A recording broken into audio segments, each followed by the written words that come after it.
الله وكفى وسلام على عباده الذين اصطفى أما بعد فأعوذ بالله من الشيطان الرجيم بسم الله الرحمن الرحيم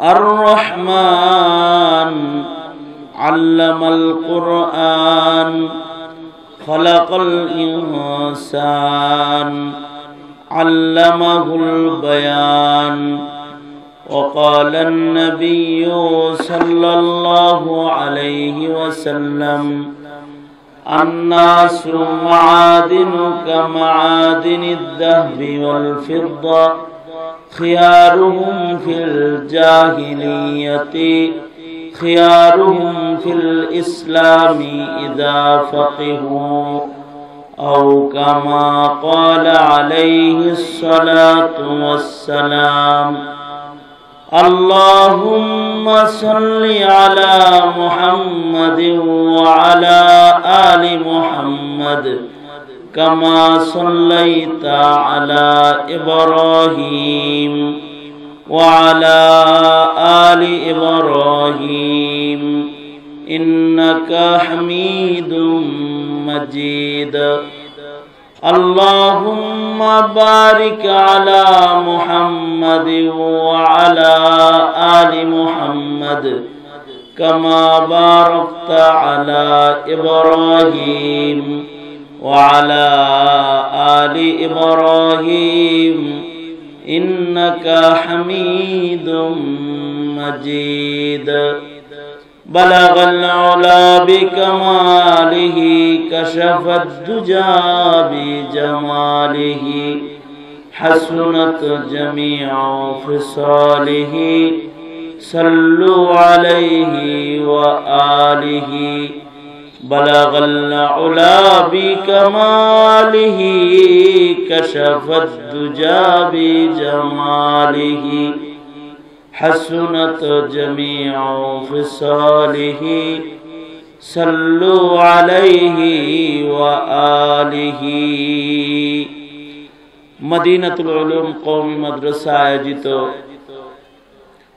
মহতী বার্ষিক পাগড়ি প্রদান মাহফিলের মোহতারাম সভাপতি, উপস্থিত হাজরাত, বুজুর্গ, উলামায়ে কেরাম, সম্মুখপানে সমবেত দিন প্রিয়, ইসলাম প্রিয়, দিনদার ইমানদার মুমিন মুসলমান ভাইয়েরা, আল্লাহর দরবারে শুকর, আল্লাহ তাআলা দ্বীনি নসিহতের মজমায়ে উলামাদের সোহবতে জান্নাতের বাগানে আমাদেরকে আল্লাহ তাআলা আসার বসার তৌফিক দান করেছেন। এজন্য মালিকের দরবারে শুকরগুজার হই, শুকরিয়া আদায় করি, কালিমাতুশ শুকর পড়ি, জবান খুলে ভক্তি ভরে সমস্বরে আওয়াজ করে মোহাব্বতে উচ্চ কণ্ঠে উচ্চ আওয়াজে একযোগে একসাথে সম্মিলিত কণ্ঠে সবাই বলুন আলহামদুলিল্লাহ। বিকাল থেকে শুরু করে এ পর্যন্ত উলামা হযরতগণ গুরুত্বপূর্ণ নসিহত আপনাদেরকে করেছেন।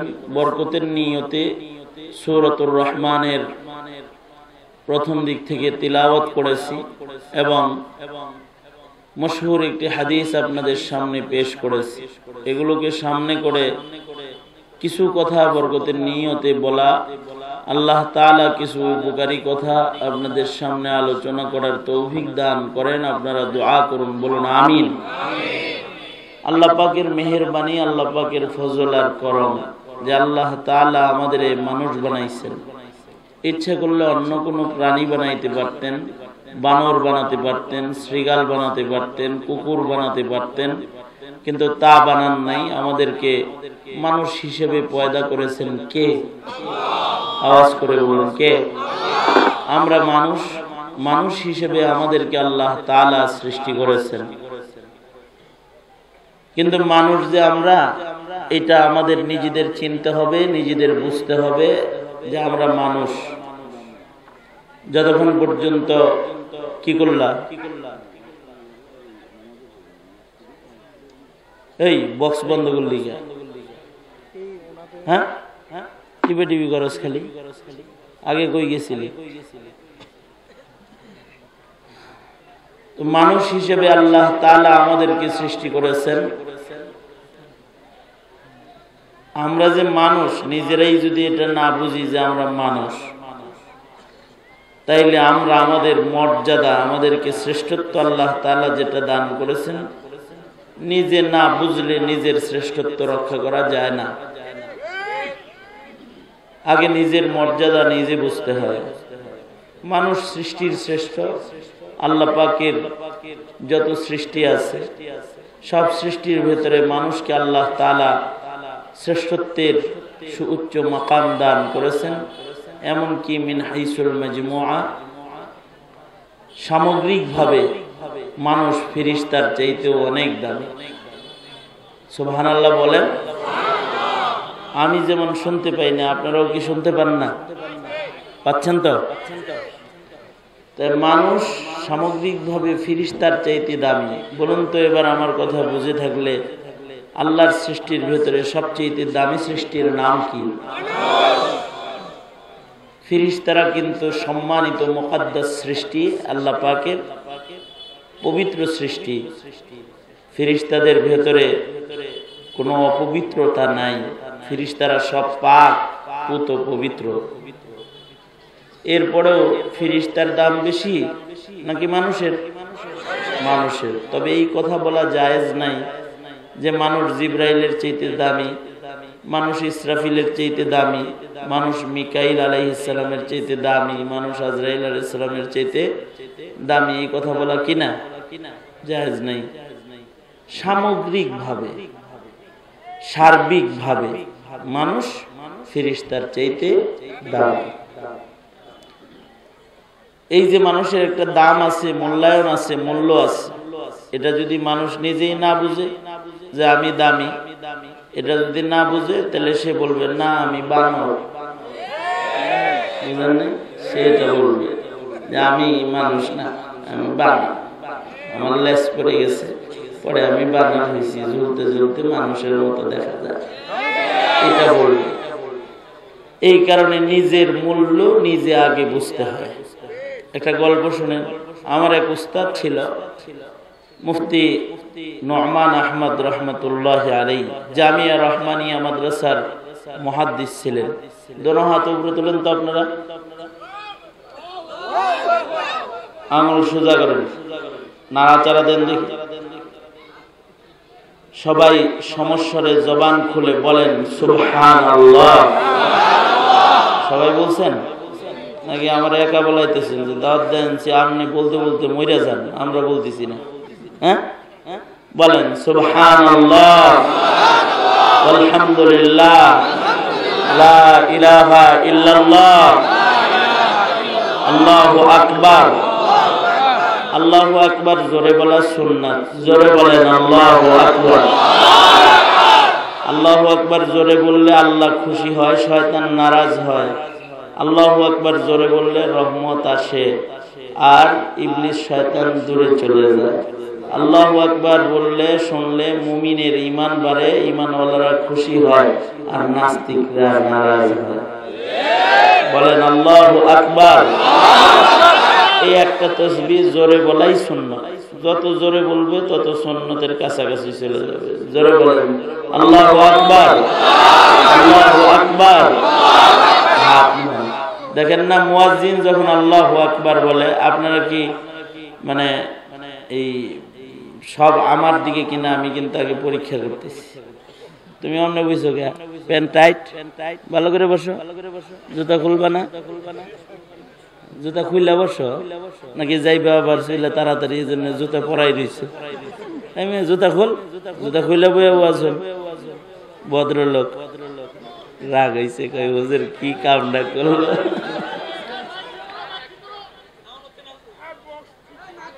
हाँ, किस्मत की बदनसीबी को सयाद क्या करे, सिर पर गिरे पहाड़ तो फरियाद क्या करे। আল্লাহ যদ্দুল লিখে রাখছে এর চেয়ে বেশি পাইতেন না ওর কাছ থেকে। সুতরাং দুঃখ যন্ত্রণা যার যা আছে এগুলো সব মুচ্ছা ভালো করে বসা কিছু কথা শোনেন। দেখেন না, তোমার নাম কি জানো? ফারুককে জুতা খোলাইছি।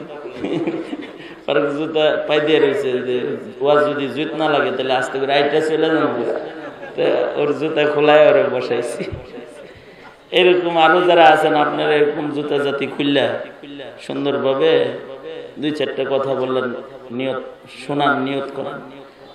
জীবনে কত সময় কাটাইছেন, বাজারের সময় কাটাইছেন, দোকানের সময় কাটাইছেন, রাস্তাঘাটে সময় কাটাইছেন, একটু আল্লাহর কাছে পছন্দনীয় জায়গা মাহফিলে আসছেন, আল্লাহর পছন্দের জায়গা, এখানে একটু সময় কাটান।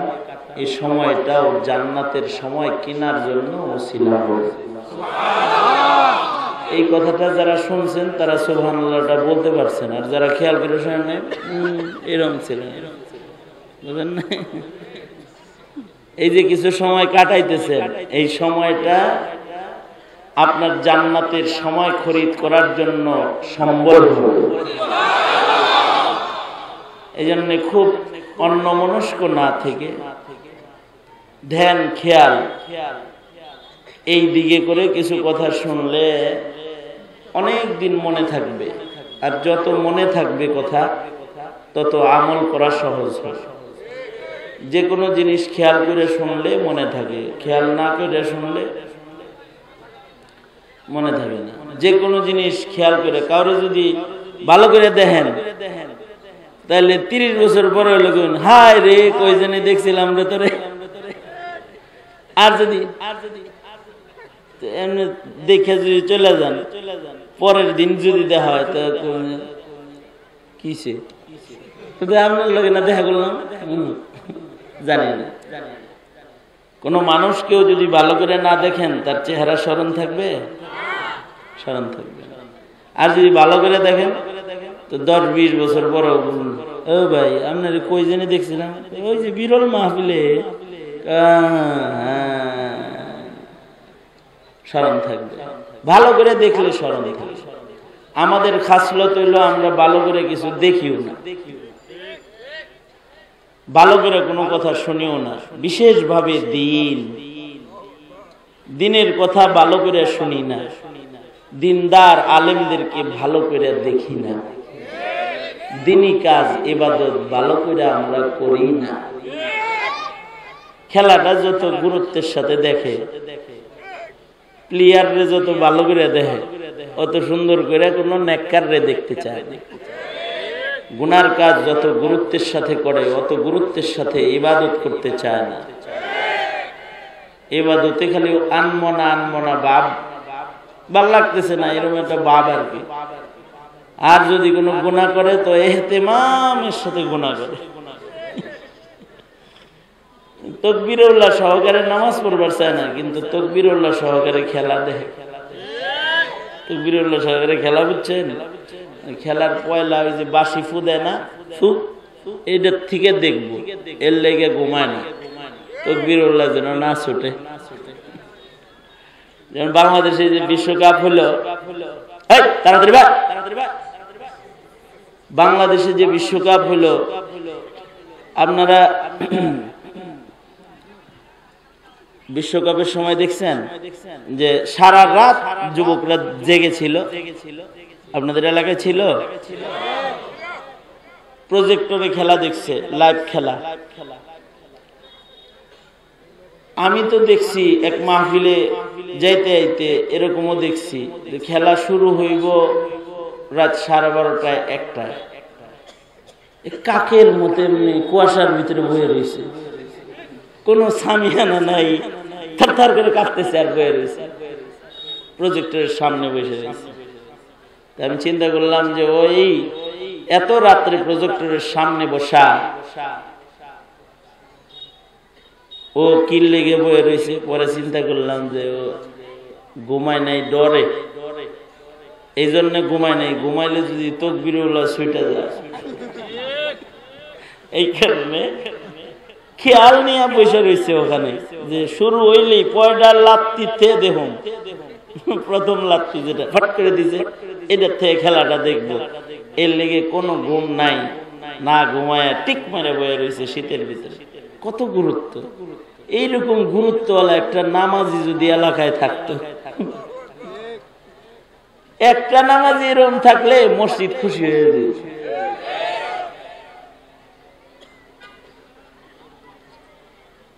গুরুত্ব, দিনী কাজে গুরুত্ব, গুরুত্বের অপর নাম ইখলাস,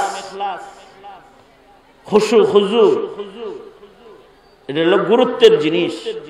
যত গুরুত্ব দিয়ে করবে ইবাদত, তত ইবাদতটা মিজানের পালায় ওজনদার হবে। আমলটা ছোট হবে কিন্তু মিজানে ভারী হবে। কিসের কারণে? গুরুত্বের কারণে। গুরুত্ব দিয়ে ওয়াজ যদি না শুনে, তাহলে ওয়াজ শুনে যাওয়ার সময় বলবো যে কি ব্যাপার, ইউসুফ জুলেখা কইল, জুলেখা কি বেড়া ছিল না বেড়ি ছিল? গুরুত্ব না দিয়ে যদি শোনে, তাহলে জুলাইখা কি ছেলে না মেয়ে, এটাও মনে থাকতো না। আর যদি গুরুত্ব সহকারে বান্দা অল্প কিছু কথাও শুনে, এটা সারা জনম স্মরণ থাকবে। আমরা নামাজ যে পড়ি আমাদের মসজিদে, একটু গল্প করে লইয়া গেল, আপনার ওয়াজ পরে করি, আমরা মসজিদে নামাজ পড়ি না। আমার জীবনে এরকম হয়েছে, আমার নিজের জীবনে এরকম হয়েছে যে আমি 3 রাকাত পড়ে সালাম ফিরাই দিচ্ছি, আসসালামু আলাইকুম ওয়া রাহমাতুল্লাহ, আসসালামু আলাইকুম। 4 রাকাত নামাজ 3 রাকাত পড়ে সালাম ফিরাইছি। পিছনে এত মুসল্লি খারাপ, একজনও বলে নাই আল্লাহু আকবার, মানে হুজুর নামাজ শেষ হয় নাই, কেউ করে নাই। সব আমার সাথে আসসালামু আলাইকুম, আসসালাম। আমার নিজেরই সন্দেহ হয়েছে যে নামাজ কি 4 রাকাত পড়লাম না 3 রাকাত পড়লাম। তো ঘুরে জিজ্ঞেস করি, 3 রাকাত না 4 রাকাত পড়লাম, কই কি জানি। কনফার্ম একজন বলেন 4 রাকাত হয়েছে কিনা, মনে হয় না। এতগুলা লোক নামাজ পড়লেন, একটা লোকে কনফার্মেশন দেন না যে 4 রাকাত করছি। হেই নামাজ কি হয়? ফিরে আবার বলুন লাগবে, তাই নাকি হুজুর? হ্যাঁ, খেতে পড়ান হুজুর, মনে হয় 3 রাকাত হইল নাকি।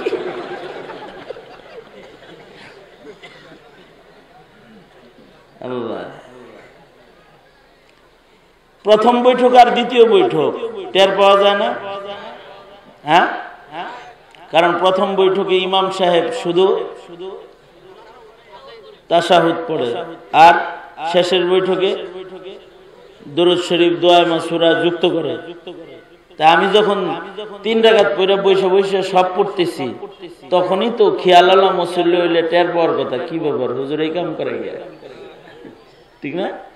তখনই তার উচিত লুকমা দেওয়ার জন্য রেডি হওয়া, যে সালাম আলকি ফিরে চাইলে আল্লাহু আকবার, এটা হলো মুসল্লি। হ্যাঁ মিয়া, হুজুর ভুল হইব না, হুজুর ভুল করতো না, পড়া এই ঘুমাইতেছে আর পড়তেছে, ঘুমাইতেছে আর পড়তেছে। আমাদের মতো নামাজি নবীর সাহাবীরা ছিল না। আল্লাহর রাসূল সাল্লাল্লাহু আলাইহি ওয়াসাল্লাম তো করে যে কি লেগে মানুষ দাওয়াত দেয়, আল্লাহ তাআলা জানে। মনে করো যে এই যে সেটিংটা করছো, এই যে আমি নিজেই বুঝি না, নিজেই শুনি না, পাবলিক কি বুঝতেছে আল্লাহ জানে। সাউন্ড সিস্টেমটা হাজার হাজার মানুষ আসবে একটা মাহফিলে, একটা গুরুত্বপূর্ণ জিনিস। যে কাম পারো না এ কাম করতে আসো কেন? যদি সাউন্ড সেটিং করতে নাই পারো, তাহলে ওয়াজের দাওয়াত রাখো কেন? খালি যেগুলো মন্দিরে যায় বসে থাকো অথবা গানে যায় বসে থাকো, যেগুলো পারো ওখানে তো ভালো করে করো। গানের মজলিসে যায় মাইক সেটিং খারাপ করে দেখো তো, তোমার একেবারে তাল নাই, যে কি কয় রাকাত পড়তেছে, কি পড়তেছে, কোনো তাল নেই। নামাজের পরে যদি জিজ্ঞাসা করেন, এই মাগরিবের নামাজ পড়লি হুজুর কোন কোন সূরা পড়ছে রে? ও সূরা ফাতিহা আর কি জিনি, আর কি জিনি কইব। অথচ আলম তারা পড়ছে, লিলাফি কুরাইশ পড়ছে, সবাই জানে।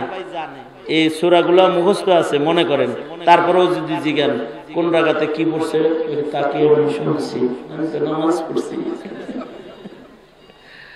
এই হলো হালাত। আমরা দেখতেও ভালো করে দেখি না, এটা হলো শুনতেও ভালো করে শুনি না, দেখতেও ভালো করে দেখি না। কোন আলেমরে ভালো করে কেউ দেখে না। যারা ভালো করে দেখে তারা আলেমদের পাগল হয়ে যায়, ভক্ত হয়ে যায়। আলেমদের চেহারার ভেতরে তারা নেক কাজের নূর দেখতে পায় যারা ভালো করে দেখে। আর যারা হ্যাঁ মানুষ, আমিও মানুষ, একবার দেখছে তারপরে নাই, এই লোকই আলেমদের চেহারার নূর দেখে না। তো তখন নাস্তিকরা আলেমদেরকে যখন জঙ্গি কয়, ও কয় হ্যাঁ ঠিকই জঙ্গি। সন্ত্রাসী কয় হ্যাঁ হইতে পারে, বোমা মারছে মনে হয়, হ্যাঁ মারতে পারে। কিন্তু যদি ভালো করে দেখতো তাহলে বলতো বেয়াদব কোথাকার, আমি আলেমদেরকে জানি তারা শেষ রাত্রে কোরআন পড়ে, তারা নামাজ পড়ে, তারা সুন্নত তরিকায় চলে, তারা জঙ্গি হতে পারে না, তুই জঙ্গি। যদি ভালো করে দেখতো তাহলে আলেমদের চেহারায় ওয়ারাসাতুল আম্বিয়ার নূর যেটা, এটা দেখতে পেত। আমনে করে কি কম দেখা না দেখার কথা, নিজের বউয়ের বদনাম করুন লাগে। 14 বছর পরে আমারে কয় কি, বিয়ার 14 বছর পরে আমারে বলে কয় আপনার আঙ্গুলটা কাটা কে? আমি কই এটা 14 বছর পরে দেখছো?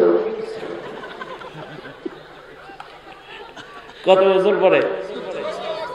14 বছর পরে একদিন আমার কয় এনে কি হয়েছিল?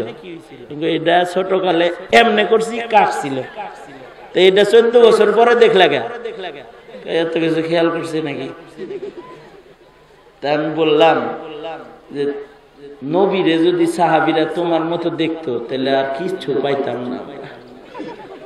তুমি 14 বছর পরে বললে যে আঙ্গুল কাটা কেন? আর আল্লাহর রাসূল সাহাবীদের সামনে 23 বছর, এই 23 বছরের নবুয়তি জীবনেই সাহাবীরা নবীজিকে এমন ভালো করে দেখছে যে আল্লাহর রাসূলের কয়টা দাড়ি কাঁচা পাকা ছিল, পাকা ছিল কয়টা, চুল কয়টা পাকছে, দাড়ি কয়টা পাকছে, এগুলো সব গয়না গয়না উম্মতের কাছে বলে দিছে যে রাসূলের এত কয়টা দাড়ি পাকছে। নবীজিরে কত ভালো করে দেখছে, নবীর কথা কত ভালো করে শুনছে। যে আল্লাহর রাসূলের জীবনে যে একটা কথা বলছে সেটাও বুখারী, মুসলিম, আবু দাউদ, তিরমিজি, নাসাই, ইবনে মাজাহ এগুলোর ভিতরে সব আছে। নবী যা যা বলছে সব আমাদের কাছে পৌঁছাইছে। কত ভালো করে শুনলে নবীজির হুবহু কথা আমাদের কাছে পৌঁছাইছে, হুবহু আমল আমাদের কাছে পৌঁছাইছে। কত ভালো করে শুনছে। এজন্য ভালো করে দেখবেন, ভালো করে শুনবেন। দেখলেও অনেক কিছু চেনা যায়, শুনলেও অনেক কিছু বোঝা যায়, দেখলেও চেনা যায়। ভালো মানুষ ভালো করে দেখলে চেনা যায়। আপনারা তো ভালো করে দেখেন না, কিন্তু পুলিশরা কিন্তু ঠিকই ভালো করে দেখে। সব পুলিশ না, কিছু পুলিশ ভালো করে দেখে। ভালো করে দেখলে যার পকেটে বাবা আছে পুলিশ দেখেই চিনে যে ও বাবাওয়ালা। যে গাঁজা খায় ওর সব দেখে বুঝে ও গাঁজা খায়, ওর কাছে গাঁজা আছে, তো চেক করে গাঁজা পায়, চেক করে পকেট থেকে বাবা বাইরে, দেখলেই চিনে। দেখা অনেক কিছু চিনা। যেমন হযরত ইউসুফ আলাইহিস সালাতু ওয়াস সালামকে দেখা আজিজে মিসর চিনা ফেলাইছে, এক নজর দেখছে ইউসুফ নবীকে, আজিজে মিসর। কুয়ার থেকে তুইলা নিয়ে ইউসুফ আলাইহিস সালামকে দাগদাসির বাজারে দাঁড় করাইছে বিক্রি করার লেগে, বেচবো। দামাদামি তুমুল বেগে চলছে। আজিজে মিসর বাজারে যায় কয় নো দামাদামি, কোনো দামাদামি নাই। এই ইউসুফ রে এক পালায় তুলো, আর এক পালায় স্বর্ণ তুলো, দাম আমি দিব, ইউসুফ আমার। তারপরে নিজের বাড়িতে নিয়ে কি বলে, বাড়িতে নিয়ে বলতেছে নিজের বিবি জুলাইখাকে, আকরিমি মাসওয়াহু আসা আন ইয়ানফাআনা আও নাত্তাখিযাহু ওয়ালাদা। এই বিবি, দাস দাসীর বাজার থেকে একটা বাচ্চা খরিদ করে এনেছি, এটাকে দাস দাসী মনে করবা না, এটার চেহারার ভেতরে শান দেখা যায়, মর্যাদা দেখা যায়। ভদ্র ঘরের সন্তান তাই কথা বলতেছে না, কোন প্যাসে পড়া বাজারে বিক্রি হয়েছে, হয়তো তাকে গোলামদের সাথে থাকতে দিবা না। তার চেহারার ভেতরে একটা উজ্জ্বল ভবিষ্যৎ দেখা যায়। আসা আইয়ান ফাআনা, হতে পারে যে এই সন্তানটা আমাদের মিশরবাসীকে উপকার করবে। ওই যে মন্ত্রী বোঝে আগেই দেখতেছে। আও নাত্তাখিযাহু ওয়ালাদা, অথবা আমরা এই সন্তানটাকে নিজেদের সন্তান বানায় নেব। এমন গুণী সন্তান ঘরে থাকলে লাভ আছে, ছেলে বানাইলেও লাভ আছে। পালক ছেলের চাইতে এমন ছেলের দাম বেশি হবে, আপন ছেলের চাইতে এমন পালা ছেলের মূল্য বেশি হবে। চেহারা দেখা বুঝে ফেলেছে। এই যে বুঝলো, কখন বুঝছে? যখন ভালো করে ইউসুফ নবীকে দেখছে, এক নজরে বুঝে ফেলছে যে এর একটা দাম আছে, এর একটা সম্মান আছে। মুসা আলাইহিস সালাতু ওয়াস সালাম কিপ্তিরে থাপ্পড় মারছেন, তো কিপ্তি গেছে মইরা। ফিরআউন বাহানা পাইছে মুসা নবীকে হত্যা করবে। আল্লাহ পাকের নির্দেশ, মুসা যাও, হিজরত করো। তো পয়গম্বর মুসা আলাইহিস সালাম জান বাঁচানোর জন্য ওই যে একজনের পরামর্শ দিছে, হিজরত করছে। হিজরত করে যখন যাইতেছে মাদায়েনের দিকে, মাদায়েনের কাছাকাছি গেলে একটা বিরাট বড় মরুভূমি মাঠ, এখানে গাছতলায় পয়গম্বর মুসা আলাইহিস সালাতু ওয়াস সালাম বসে বিশ্রাম গ্রহণ করতেছে। ছাগলের পাল নিয়ে শুআয়ব আলাইহিস সালামের মেয়ে আইছে, ছাগলের পাল লয়ে, কিন্তু খুব আনচান করতেছে, দূরে অপেক্ষা করতেছে, অস্থির। পয়গম্বর মুসা আলাইহিস সালাতু ওয়াস সালাম নবী তো যায়া জিগাইতেছেন, এই বোন, এরকম অস্থিরতা কেন, পেরেশান কেন আপনি? শুআয়ব আলাইহিস সালামের মেয়ে বলে, দেখেন না ছাগল লয়ে আইছি, এগুলোরে পানি পান করাবো। আর ওই যে একটা ঢাকনা দেখা যায়, ওই ঢাকনার নিচে আসলে কুয়া আছে। এই রাস্তা দিয়ে পথিক যারা যায়, তারা এই কুয়ার পানি নিজেরা নিয়ে যায়, নিজের সওয়ারিকে পান করায়। ওই ফাঁকে প্রতিদিন আমি আমার বাড়ির ছাগল গুলারে পানি পান করাই। কলস নিয়ে এসেছি, মিষ্টি পানি ভর্তি করা, ওই ফাঁকে লয়ে যাই।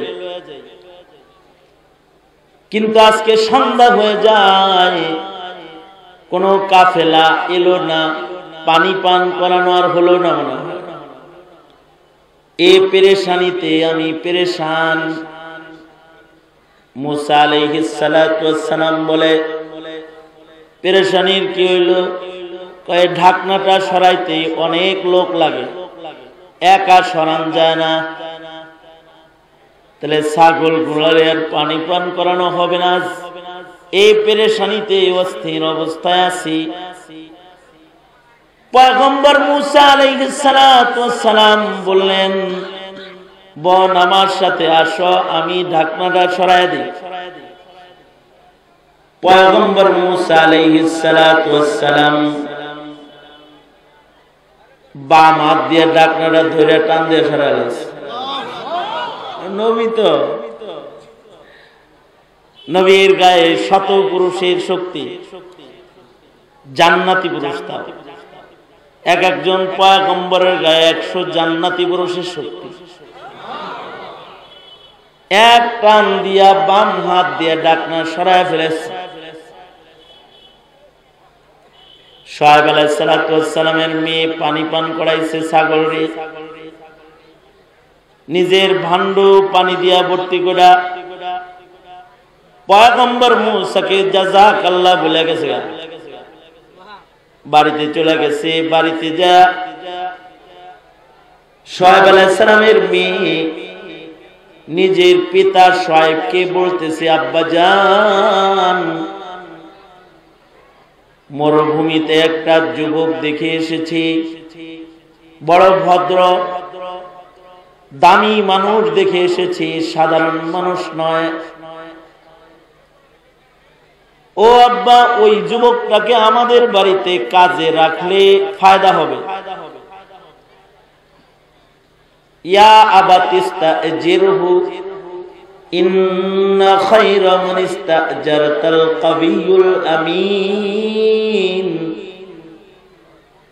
ইয়া আবাতিস্তাজিরহু ইন্না খায়রা মান ইস্তাজারতাল কাবিয়ুল আমিন।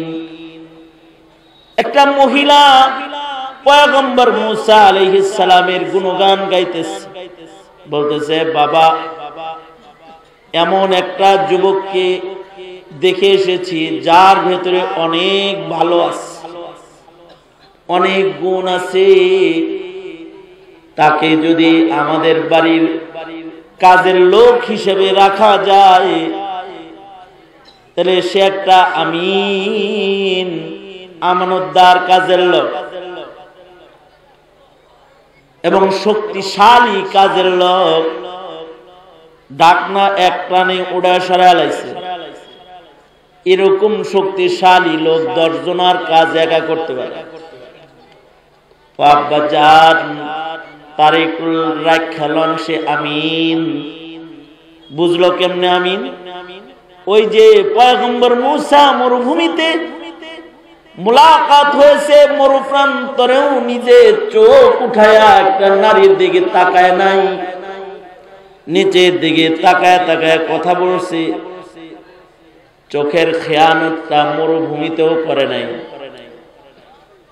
মরুভূমির মাঝখানেও পর নারী তাকায় দেখে নাই, নিচের দিকে চেয়ে চেয়ে কথা বলেছে।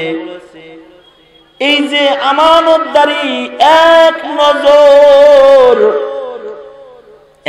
নজরে শোয়েব আলাইহিস সালামের মেয়ে বুঝে ফেলাইছে এই মানুষ সাধারণ মানুষ নয়, এই মানুষের ভেতরে ভিন্ন কিছু আছে।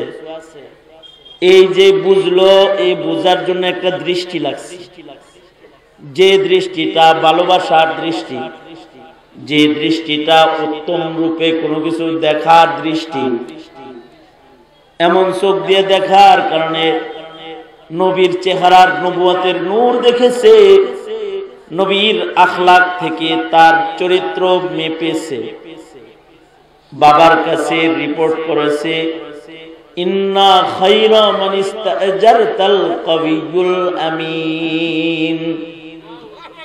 মিয়া, মৌলবীর বাড়ির কাছে বাড়ি তোমার, 5 বেলা নামাজ পড়ো। একজনে কইছে জঙ্গি, কয় হ্যাঁ ঠিক আছে, তুমি কি চাঁদে গেছিলে এতদিন?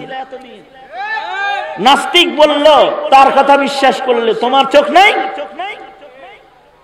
জিন্দেগিতে তো কোনো ভালো করে কোনো আলেমের চেহারা দেখার খাসলত নেই, অথচ আলেম ওলামার চেহারার ভেতরে তার নেক কাজের নূর ঝলমল ঝলমল করতে থাকে। প্রতিটা মানুষটা যদি বদকার হয় তাহলে তার বদকর্মের কুআসর চেহারায় থাকে। কেউ মদখোর হইলে চেহারা দেখলে মদের আসর পাবে, কেউ যদি গাঞ্জাখোর হয় তাহলে নেশার একটা আসর তার চোখের ভেতরে খুঁজে পাবে, আর কেউ যদি তাহাজ্জুদ গুজার হয় তাহলে চেহারার ভেতরে তার নেক কাজের নূর পাওয়া যাবে। এই কারণে আল্লাহ তাআলাও বলছে চেহারা দেখো। আল্লাহ তাআলা শুধু কোরআনে না, শুধু কোরআন শরীফে চেহারা দেখতে কইছে তা না, তাওরাত শরীফেও বলছে ভালো মানুষ চেহারা দেখে চিনিস। তাওরাতেও বলছে এই ভালো মানুষ চেহারা দেখে চিনিস। নাস্তিকের কথা দিয়ে ভালো মন্দ চিনন লাগে না, দেখে চিনন লাগে। দুনিয়ার সব কিছু দেখে চিনো, আর ভালো মন্দ বুঝতে নাস্তিকের কথা খুঁজো। চেহারা দেখে চিনতে হয়। এ কারণে কোরআন শরীফে আল্লাহ তাআলা বলতেছেন মুহাম্মাদুর রাসূলুল্লাহ মুহাম্মাদুর রাসূলুল্লাহ ওয়াল্লাযীনা মা'আহু আশিদ্দাউ আলাল কুফফার والذين معه أشداء على الكفار رحماء بينهم تراهم ركعا سجدا يبتغون فضلا من الله ورضوانا سيماهم في وجوههم من أثر السجود আল্লাহ কয় ভালো মানুষরে দেখবা ভালো কাম করে, ভালো মানুষগুলা যারা তাদের সাহাবীদের গুণ বলতেছে দেখবা তারা রুকু দেয়, সিজদা দেয়, তারা নামাজ পড়ে, তারা ইবাদত করে, তাদের চেহারার ভেতরে তাকায় দেখবা সিজদার দাগ দেখা যায়, ইবাদতের আলো তাদের চেহারার ভেতরে পাবে। এ কারণে মানুষ দেখতে হয়, ভালো মানুষ দেখা দেখা চিনতে হয়, কারোর কথায় কাউকে খারাপ বলতে হয় না। আমরা কারোর কথায় খারাপ বলি বিধায় হাত করি দেখলেই তারে মনে করো সন্ত্রাসী না, হ্যাঁ, তাকে জেলখানার আদালতে দাঁড়ানো দেখলেই মনে করো সে অপরাধী না। তোমার চোখ নাই, তুমি তাকে দেখতে পারো না, এটা কি অপরাধী না নিরপরাধ, তুমিও দেখে চিনবা। এ কারণে ভালো মানুষ দেখতে হয়। আমি এটা বলতেছি না আপনাদেরকে ওয়াজ করে যে আমি খুব ভালো, আমারে দেখেন, আপনাদেরকে একটা মূল নীতি শিখাইতেছি যে ভালো মন্দ দেখে বের করতে হয়। ভালো মন্দ শুনে নয়, ভালো মন্দ কারোর কথায় নয়, একজনের কথাই ভালো মন্দ বোঝা যায় না, নিজের চোখে দেখতে হয়, নিজে বুঝতে হয়, ভালো মন্দের বিচার করতে হয়। এদেশের আলেমদেরকে দেখলে কি মনে হয় এরা বোমা বানায়? হ্যাঁ, কোথাকথি করেন কেমি? এই যে দিনাজপুরে এত মাদ্রাসা আছে, কোন মাদ্রাসায় বোমা বানায়? তাদের মাদ্রাসার পাশ দিয়ে গেলে ঠুসঠাস 2-4টা বোমা ফুটার আওয়াজও পাওয়া যায়, নাকি কোরআনের তেলাওয়াতের আওয়াজ পাওয়া যায়? যারা আওয়াজ করে বলেন, তাদেরকে দেখবেন সুন্নতের পাবন্দ, তাদের দেখবেন শেষ রাত্রে নামাজ পড়ে, কোরআন তেলাওয়াত করে, এরপরেও কোন জায়গার কোন নাস্তিকে কয় দুর্নীতি হয় মাদ্রাসায়, এটা বিশ্বাস করে বসে, এইটা বিশ্বাস করে আলেমকে গালি দেয়, এইটা বিশ্বাস করে নিজেকে আলেম থেকে দূরে সরায়। নিজেকে বাঁচাও, নিজেকে বুঝো, নিজেকে চেনো, নিজের মূল্য নিজে বুঝতে হয়। ওই যে একটু আগে বললাম না, জুতা পরে আসিল কি লেগা, যা যা তাড়াতাড়ি যা। মুহতারাম হাজিরিন, আপনারা তাজুল ইসলাম সাহেবের জন্য দোয়া করেন, আল্লাহ যেন ওনারে হুশ আওয়াজ দেয়। বুজুর্গ লোক তো, বুজুর্গ মানুষের হুশ আওয়াজ একটু কম থাকে, দুনিয়ার সাথে সম্পর্ক থাকে না, তো ভালো মন্দ বোঝার কায়দা থাকে না। এক সাউন্ড সিস্টেমের খারাপের জন্য প্রতি বছর আপনাদের কষ্ট হয়, দায়ী উনি, ঠিক না? ধান ছিটাইলে খাওয়ার অভাব নেই, পয়সা খরচ করলে ভালো একটা সাউন্ড সিস্টেমের অভাব নেই। এত বড় একটা সম্মেলন হয় না, কথা বইলা শান্তি পাওয়া যায়। ওই যে ইয়েও কইল, নাম কি, আবু রায়হানও কইল যে চাচা যে 16 বছর ধরে চাচারে দেখলাম, আমি কারি আসাদকে বলতেছিলাম যে আমি একটা মাদ্রাসা পাইছি, মাবনি মুনসারিফ না, মাবনি মাদ্রাসা হইল। পরে দেখি যে আওয়াজ ঠিক নেই, এই বছরও তাই। আল্লাহ তাআলা হুশ আওয়াজ দান করে। আল্লাহর বান্দাদের হক আদায় করার জন্য একটা ওয়াজ মাহফিলে শ্রোতাদের হক আদায় করার জন্য সবচেয়ে গুরুত্বপূর্ণ বিষয় হলো সাউন্ড সিস্টেম। সামিয়ানা না হইলেও চলে, কিন্তু ভালো একটা সাউন্ড সিস্টেম না হইলে জাতিরে কিছু দেওয়াও যায় না, তারা কিছু নিতেও পারে না, ক্যাপু প্যাপু এরকম হইতেই থাকবে, কিছু আর নিতে পারবে না। সুতরাং নিজেদেরকে চিনবেন, যে কাজ করবেন আমার সাথে কিছু কথা বলেন, বলেন ইনশাআল্লাহ আজ থেকে ইবাদত বন্দেগী গুরুত্বের সাথে করব, আজ থেকে ভালো মানুষকে ভালো করে দেখব, আজ থেকে ভালো কথা ভালোভাবে শুনব, ভালোভাবে না শুনলে তো মনে থাকতো না। এগুলো আদাব, বেনাল আদাব, ভালোভাবে শুনবো ইনশাআল্লাহ। বলেন আল্লাহ তৌফিক দান করুন, বলুন আমিন। আমি আপনাদের সামনে সূরা রহমানের শুরু অংশ থেকে তিলাওয়াত করেছি কয়েকটা কথা বলার লেগে। সেটা হলো আমরা যে বানর না, এটা আমাদের নিজেদের বোঝা দরকার, কারোর কথায় না, নিজের বুঝ হওয়া দরকার যে আমি কিনা বানর না। ডারউইন বানর না? হ্যাঁ কি কারো কিছু কই না, হনো কিছু ব্যবধান মুখস্থ করো। হাইওয়ান আর ইনসানের ভিতরে কিছু ফারাক।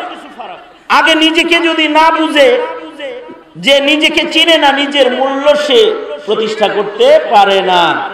আমি আমার উস্তাদের একটা কথা বলতেছিলাম যে আমার উস্তাদ নোমান আহমদ রহমতুল্লাহ আলাইহি ইন্তেকাল করছেন। অনেক উঁচু পায়ার একজন মুহাদ্দিস ছিলেন, অসংখ্য কিতাবের লেখক, দর্সে নিজামী মাদ্রাসার বহু কিতাবের অনুবাদ উনি করেছেন নোমান আহমদ রহমতুল্লাহ আলাইহি।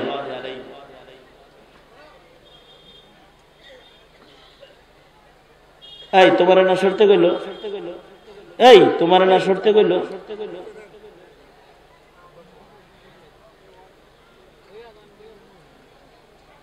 আপনাদেরকে আমি আরেকটা লাস্ট ওয়ার্নিং দিই, এটা হলো লাস্ট ওয়ার্নিং। সেটা হলো আমার ডিস্টার্ব দিবেন, আমি মোনাজাত করে জামলা পাস করবো না, ঠিক আছে? মনে থাকবো, কারোর কথা শুনবো না, খালি হাত তুলবো আর দোয়া করবো, দোয়া করে খালি ভাগ্য করবো, চলে যাবো, বয়ান করবো।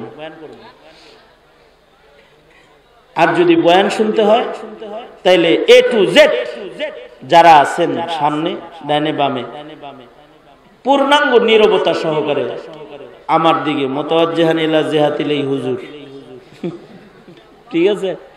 খেয়াল করে কথা শুনতে হইব, তাছাড়া আমি কথা বলবো না। কারণ আমার কথা বলতে খুব কষ্ট। আমি ঢাকা থেকে সফর করে আসছি, তার মানে ঢাকা থেকে আসতে কমপক্ষে 40 মিনিট তো লাগছে। আমি বাই রোডে সফর করে আসছি, বিমানে আইলেও তো 40 মিনিট লাগে। আবার আমি যাব বাই রোডে সফর করে, শত শত মাইল আমি সফর করলাম, আপনাদের কাছে আসলাম।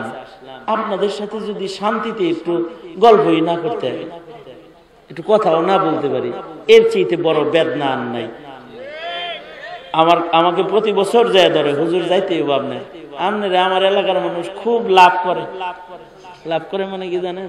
ভালোবাসে, এই সমস্ত গল্প যায় করে, এর ভালোবাসে, ভালো তো বাসে, শান্তি মতো ওয়াজ হয় না। আমি আসি তো, আমিও আবু রায়হানের মতো পরীক্ষিত, আসি ভালো ভালো যখন খাওয়ায় আর সুন্দর করে হাসে, ভালোই লাগে খাইতে দেখতে, আরামই লাগে। কিন্তু ওয়াজের মাইকে যখন আসি তখন যে বিশ্রী হালত দেখি, তখন খালি মনটা চায় এইবারই শেষ, এবার মাটি লয়ে যাবো, যা করে আল্লাহ। মাটি মানে কি বুঝেন তো? মানে মনে করেন আপনাদের এলাকার একটু মাটি হাতে করে গাড়িতে করে লয়ে গেলাম, মাঝে মাঝে পায়ের নিচে মাটিটা রাইহা ঘরের ভিতরে কতক্ষণ নাহমাদুহু ওয়া নুসাল্লি আলা ওয়াজ করলাম। হাসরের মাঠে যদি আল্লাহ কয় এই বিরল গেছিলি, তো কমু যে মাটি লয়ে আইছিলাম, ওর উপরে ওয়াজ করছি। আপনাদের অবস্থা দেখলে মাঝে মাঝে মাটি নিয়ে যাইতে মনে চায় গাড়িতে করে, যে যাই মাটি লয়ে যাই, ঘরে মাটি রে হের উপরে খারাপ এই ওয়াজ করবো মাঝে মাঝে। তাহলে হাসরের মাঠে আর কোনো বিপদ সিপদ কিছু নেই। দেখ আপনারা ভালো, আল্লাহ তাআলা আপনাদেরকে বরকত দান করুক। আপনারা যারা আসছেন, আপনাদের আগমনের বরকতে আল্লাহ তাআলা আপনাদের দিলকে পাক সাফ পুত পবিত্র বানায় দেন। বলেন আমিন। আওয়াজ করে বলেন আমিন। তা নোমান সাহেব রহমতুল্লাহ আলাইহি উনি বলতেন যে আগে নিজেকে চিনো, নিজেকে যদি না চিনো তাহলে নিজের মূল্য নিজে প্রতিষ্ঠা করতে পারবা না। উদাহরণ দিয়া উনি দোয়েল পাখির গল্প বলতেন জানো, দোয়েল কিন্তু বাংলাদেশের জাতীয় পাখি। দোয়েল কি পাখি? দোয়েল জাতীয় পাখি। খাতায় কলমে, কাগজে কলমে, রাষ্ট্রীয় ভাবে মর্যাদা সহ কাগজে কলমে জাতীয় পাখি। কিন্তু জাতীয় পাখির যে কিছু সুবিধা থাকা দরকার, কোন সুবিধা হার নাই। সারা জনম তার খালি অসুবিধা। স্বাধীনতার পর থেকে আজ পর্যন্ত তার বসবাসের জন্য একটা বাড়িও কেউ দেয় নাই, একটি গাড়িও বরাদ্দ হয় নাই, কোনো খাবারের আয়োজন হয় নাই। সেই আদিকালে যে গোবর খাইতো, জাতীয় পাখি হওয়ার পরে হে গোবরই খায়, আর ওই ভাঙ্গা বাড়িতেই থাকে, নিজের পাখায় উইরা বেড়ায়।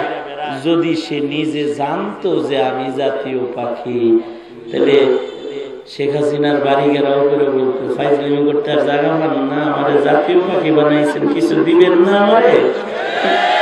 সব মিলা যায় আন্দোলনটা করত। কিন্তু এই আন্দোলন ওরা আজও করে নাই, আগামী ইসরাফিলের বাঁশি বাজার আগে কোনোদিন করবে না। জাতীয় পাখি না, প্রধানমন্ত্রী বানাইলেও করতো না, যে আমার বাড়ি কই এটা বলতো না। দেশের প্রধান বানাইলো হে হের ওই যে আল্লাহ প্রদত্ত হেলিকপ্টার যেটা আছে এটা দিয়েই চলবে। জাতির তেল, জাতির গাড়ি জীবনেও কোনোদিন চাবে না, কারণ নিজের মূল্য নিজে বুঝে না। এই একটা কারণ, নিজের দাম সম্পর্কে নিজে অকিফাল না। এই কারণে প্রতিটি মানুষের এটা বুঝতে হয়, ওয়ালাকাদ কাররামনা বনি আদম, আমাকে আল্লাহ তাআলা মানুষ বানাইলেন, আল্লাহ তাআলা আমাকে ইনসান বানাইছেন। আমার যে একটা দাম আছে, আমার যে একটা মর্যাদা আছে, এটা বোঝার জন্য মানুষের সম্মান আগে বুঝতে হয়। মানুষের সম্মান কত? মানুষের সম্মান ফেরেশতার চাইতে বেশি।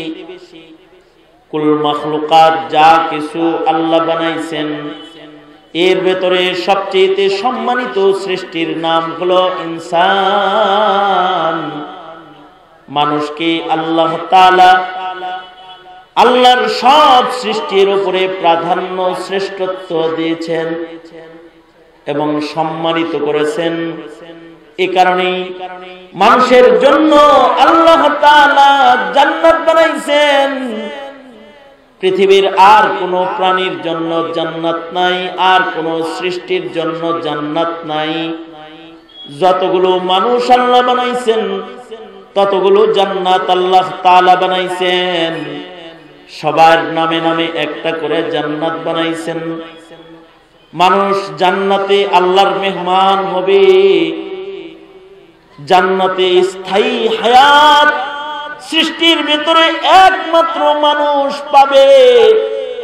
মানুষ হবে আল্লাহ পাকের মেহমান, আর আল্লাহ খোদ নিজে হবে মানুষের মেজবান। জান্নাতের দস্তরখানে চিরদিন অনন্ত অসীমকাল আল্লাহ তাআলা মানুষদেরকে মেহমানদারি করবে। এই যে শ্রেষ্ঠত্ব আল্লাহ মানুষকে দিছে, এই শ্রেষ্ঠত্ব খামাখা নয়।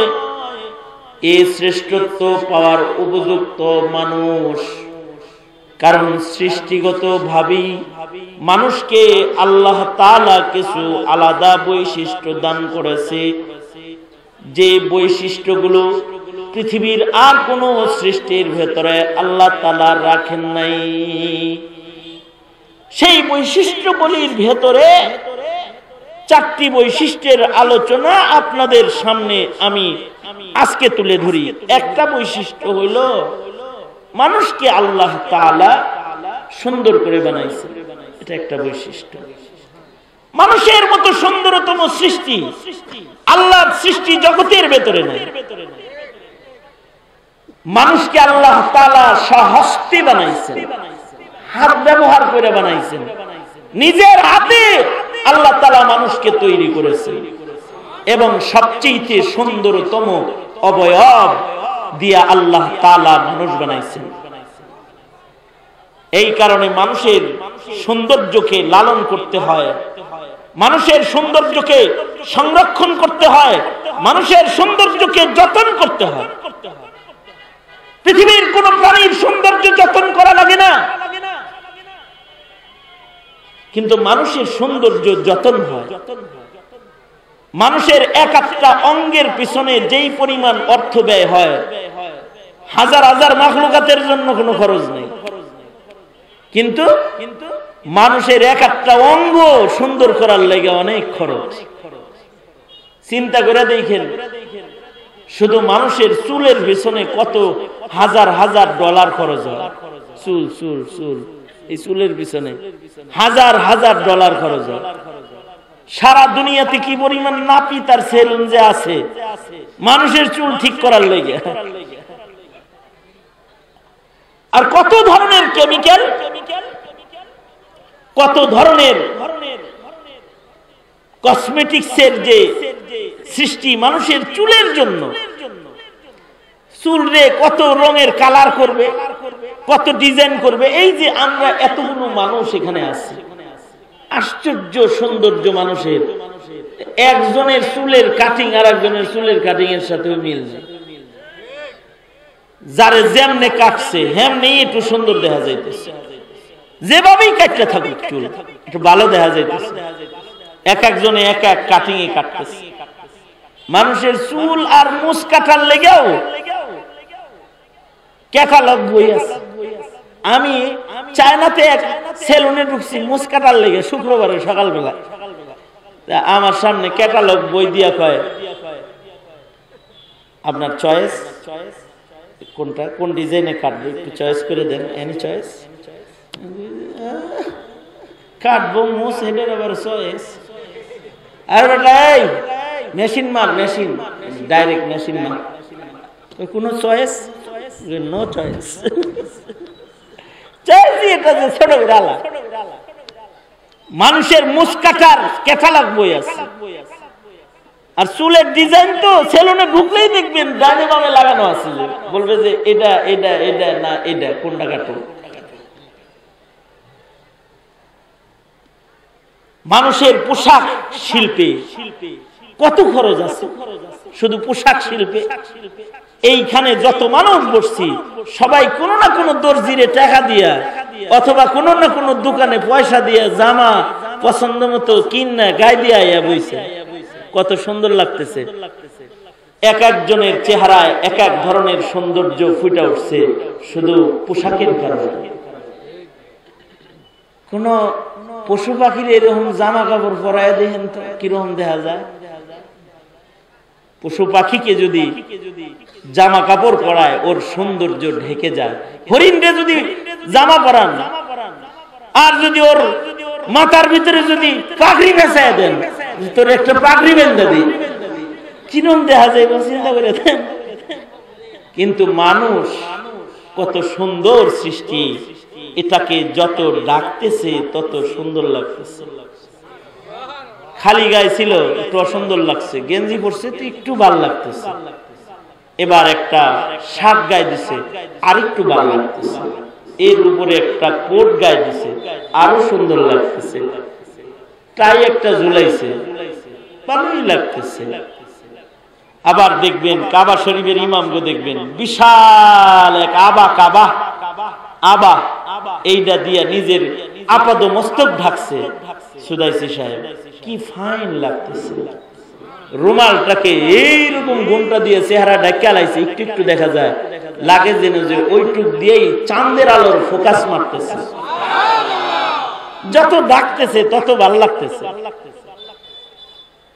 এমনকি আপনাদের এলাকার কোন নারী কেউ যদি দেখেন, একটা মহিলা হাত মোজা পরছে, পা মোজা পরছে, বোরকা পরা নিজের মাথা থেকে পায়ের তালু পর্যন্ত আপাদমস্তক নিজের দেহকে ঢেকেছে, ঢাইকা ধুইকা একটা নারী রাস্তা দিয়ে হাঁটা যায়,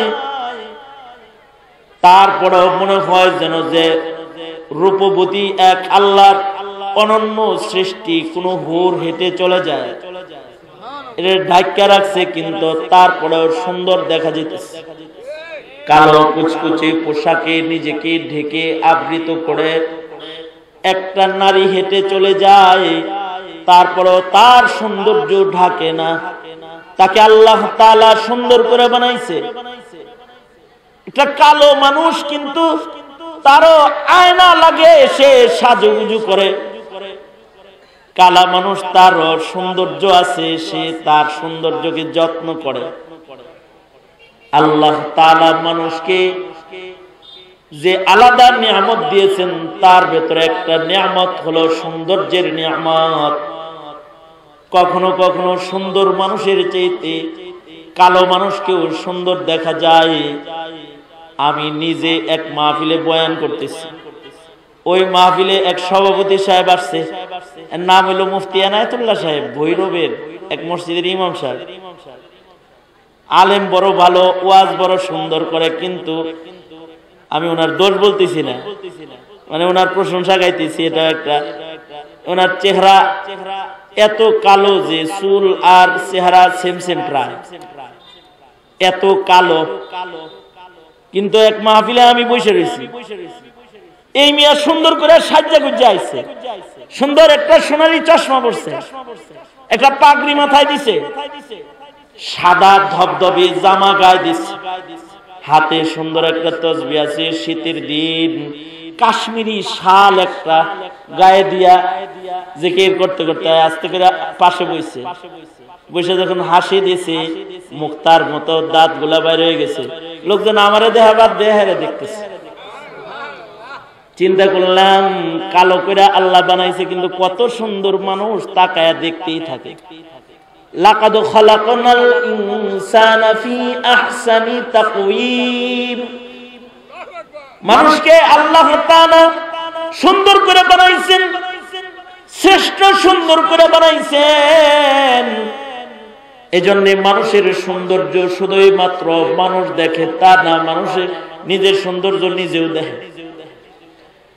মানুষই একমাত্র সুন্দরতম সৃষ্টি, যার নিজের সৌন্দর্য সবচেয়ে সে নিজেই বেশি দেখে। শেয়ার বেলায় যদি আয়না খুঁজে না পায়, তাহলে পানির ভিতরে এমনি দেখে। আমি দেখছি পানির ভিতরে দেখতে কেমনে, জেলখানায় তো আয়না নাই, জেলখানায় আয়না নাই, স্টিলের বর্তনের ভিতরে পানি লয়ে একজন দেখি যে এমনি নিজেরা দেখতেছে। স্টিলের প্লেট, খানা খাওয়ার বাটি, এর ভিতরে পানি লইছে, তো স্পষ্ট দেখা যাইতেছে না, পানির ভিতরে আয়না হইছে, এমনি দেখতেছে নিজের। কিরে কি করস? আয়না না,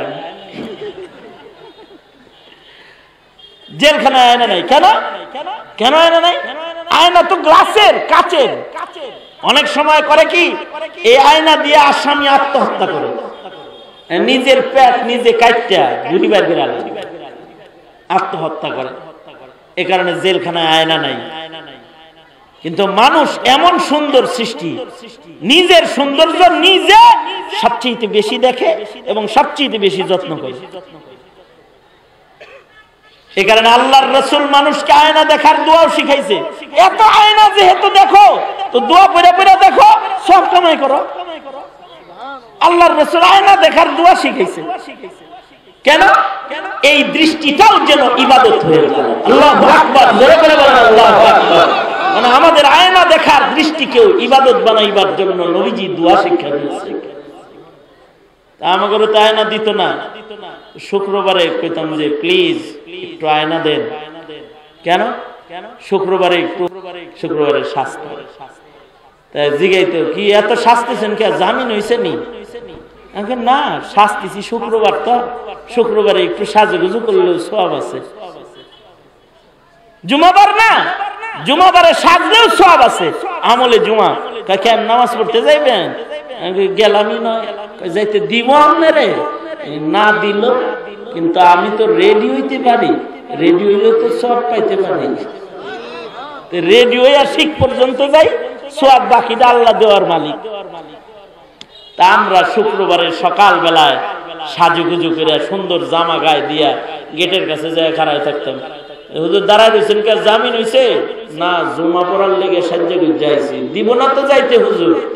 না দিলা আমাগর কাম আমরা করলাম, সবটা নিতেছি, সব নামাইতে আসি।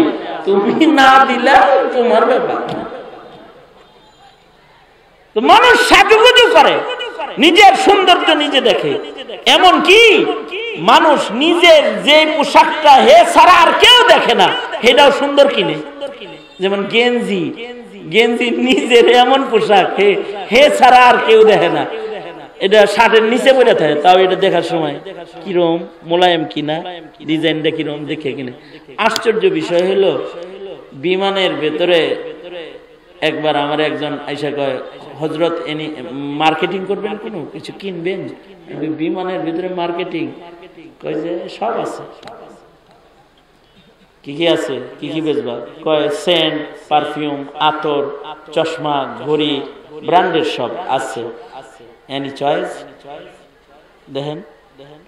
তো একটা একটা করে হেই পাতা উল্টে দেয়, আমি দেখি, দাম দিয়ে কই চিন্তা করি যে আমার পুরো ব্যাগেও এত টাকা নাই। কামাকে দেখাইতেছে, দেখাই দেখাই দেখাইতে দেখাইতে জাইঙ্গা পর্যন্ত আছে। এর ভিতরে জাইঙ্গার ছবিও আছে। জাইঙ্গাটার দাম হাজার হাজার $, $1200, $1300 একটা জাইঙ্গার দাম। মনে করেন ব্র্যান্ডের জাইঙ্গা, কথার কথা আর কি, উদাহরণ আর কি, বা $200, $300 দাম একটা জাইঙ্গার দাম। জাইঙ্গা এমন একটা পোশাক, যে পোশাকটা পরে হইলো একা একা, এটা আর কেউ দেখে না। এমনকি এটা এমন ঘৃণ্য পোশাক, যে পোশাকটা নিজের বিবিরে ধুইতে দেওয়ার সাহসও পায় না। বই দাঁতানি দিয়ে তোমার এটা আমি, নিজেরটা নিজে দাও, এইরকম একটা পোশাক। কিন্তু এই জাইঙ্গা শিল্পের জন্য ক্যালিগ্রাফি, সুন্দর কি বলে ওইটারে, বিজ্ঞাপন, তারপরে ভালো ভালো আয়োজন, মডেল দিয়া এটার প্রচার, জাইঙ্গা বেচবো, এর লেগে প্রচার। এইটার জন্য এই একটা জায়গা বানাইবো, এর লেগে আবার ইঞ্জিনিয়ার আছে যার বেতন হাজার হাজার $। হাই কোয়ালিটির জায়গা নির্মাতা, দর্জি হিসাবে সে ফার্স্ট ক্লাস। এটার রাবারটা ব্র্যান্ডের হয়, এটার পকেটটা সুন্দর হয়, এটার কাপড়টা মোলায়েম হয়, সব চেক করবে, বানাবে। আজব জাত মানুষ, যে সুন্দর একটি গোপন পোশাক এর জন্য হাজার হাজার $, খরচ করে।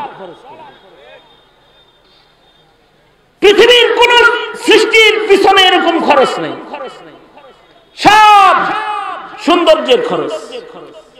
ছোট ছোট মেয়েরা সাজুগুজু করে, মেকআপ বক্স ওনারও কিনান লাগে। বাড়ি মায়া আছে না, ও আব্বা একটা মেকআপ বক্স কিনালে, আপনারও কেমন লাগে? মেয়ে যদি ঘরে থাকে তো কাম হয়েছে, সাজগোজ করার জিনিসের অভাব নেই। মায়ের যদি শাড়ি পরতে দেখে তাহলে আমি ও বউ সাজবে, হে ও বউ সাজবে। শেষ বেলায় ছোট শাড়ি তালাশ করে কিনে না বাসায় দেওয়ান লাগে, তাও সাজো। এই সাজুগুজু করা সৌন্দর্য, মানুষের সৌন্দর্য। এটা পৃথিবীর আর কোন প্রাণীর ভেতরে এইটা নাই। এ কারণে শাইখুল হাদিস আল্লামা আজিজুল হক রাহমাতুল্লাহ আলাইহি বলতেন, এই বিয়া পার্টি যারা বিয়া করবি সাবধানে বউ দেখিস। কি লেগা? ওই যে সাবধানে দেখবি, এর লেগা মানুষ কিন্তু খুব চালাক, কালাটা সাদা হইয়া বইয়া থাকবো, পরে টের পাইতি না, বিয়া করে দেখবি যে কালাটা বিয়ে করছে। আমার বাসার পাশে এক ছেলে বিয়ে করছে, ও ঠকছে।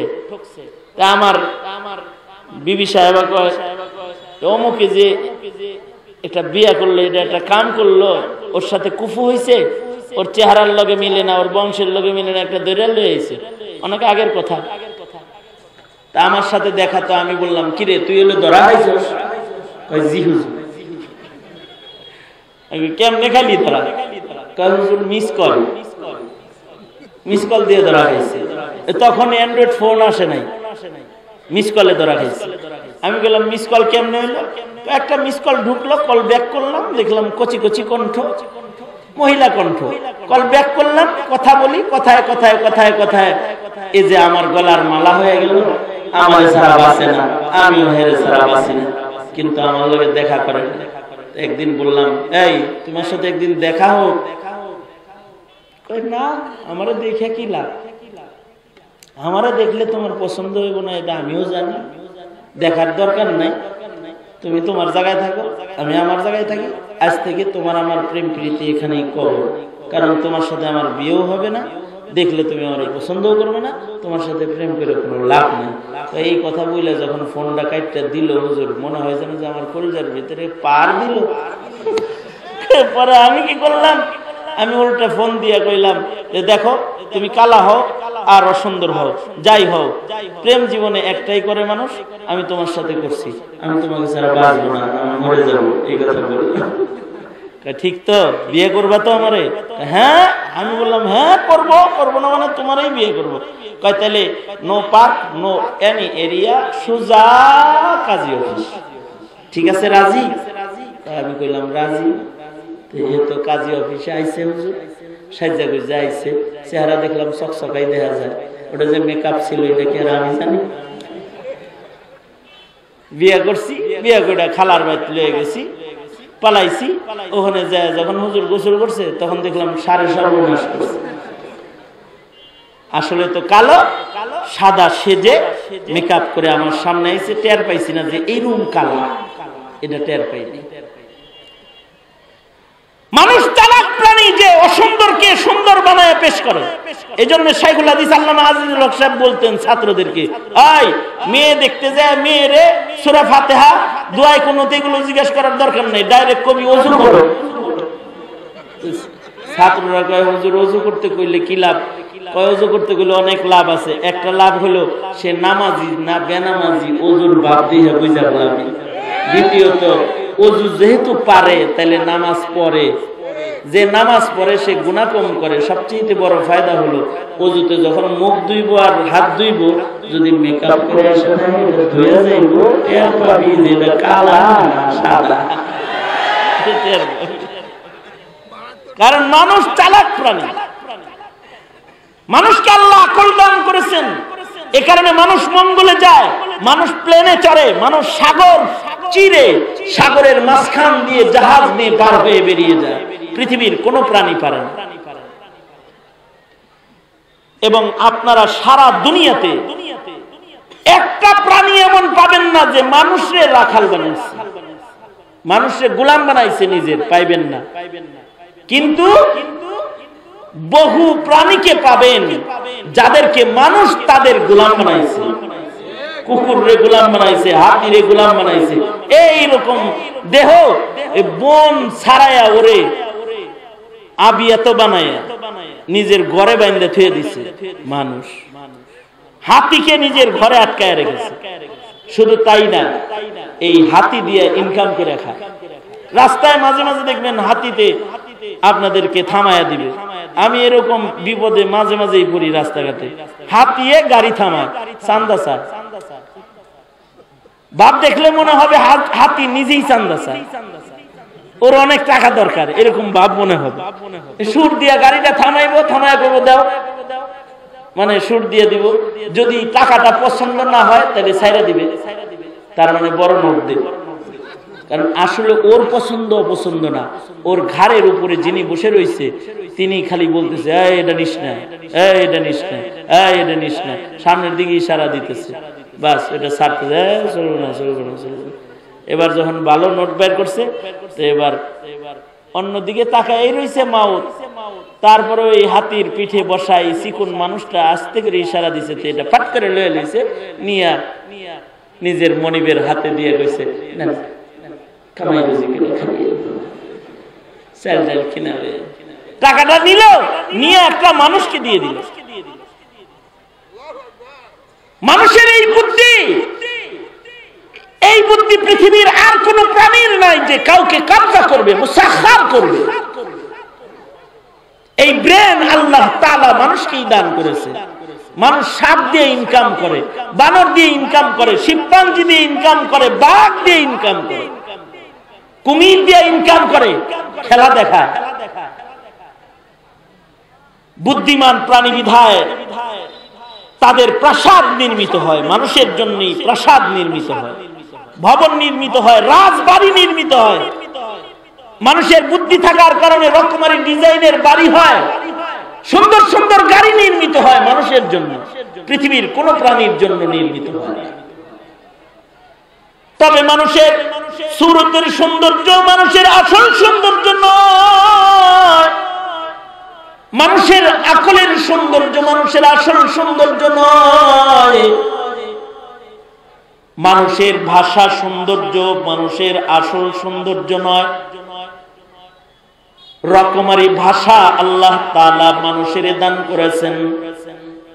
এত ভাষা দুনিয়ার আর কোন প্রাণীরে দেয় নাই।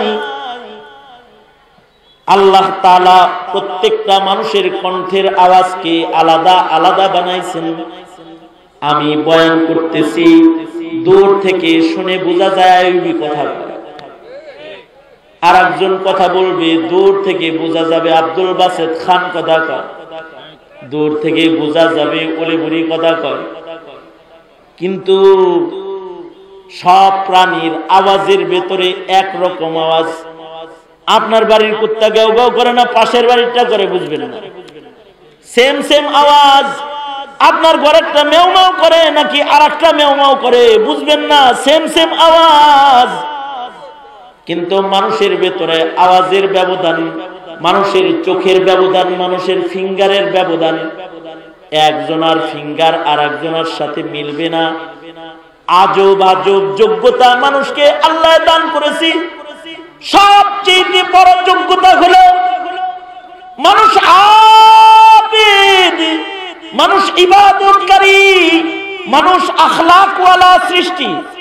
মানুষকে আল্লাহ তাআলা আখলাক দান করেছেন, খুলুক দান করেছেন, আমাল দান করেছেন। মানুষরা বসে বসে আল্লাহর জিকির করে, মানুষ সারা রাত দাঁড়ায় দাঁড়ায় নামাজ পড়ে, মানুষ সারা রাত কোরআন মাজিদের তিলাওয়াত করে, মানুষ হজ্জে বাইতুল্লাহতে যায়, আল্লাহর কাছে রুনাজানি করে, মানুষ নিজের মাল নিজে কামাই করে কিন্তু পরের জন্য যাকাত হিসেবে খরচ করে।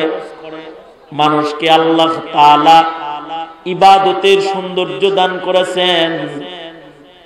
রকমারি সৌন্দর্যের খনি মানুষকে দেওয়ার পরেও সবচেয়ে উত্তম গুণ মানুষের হলো ইবাদত।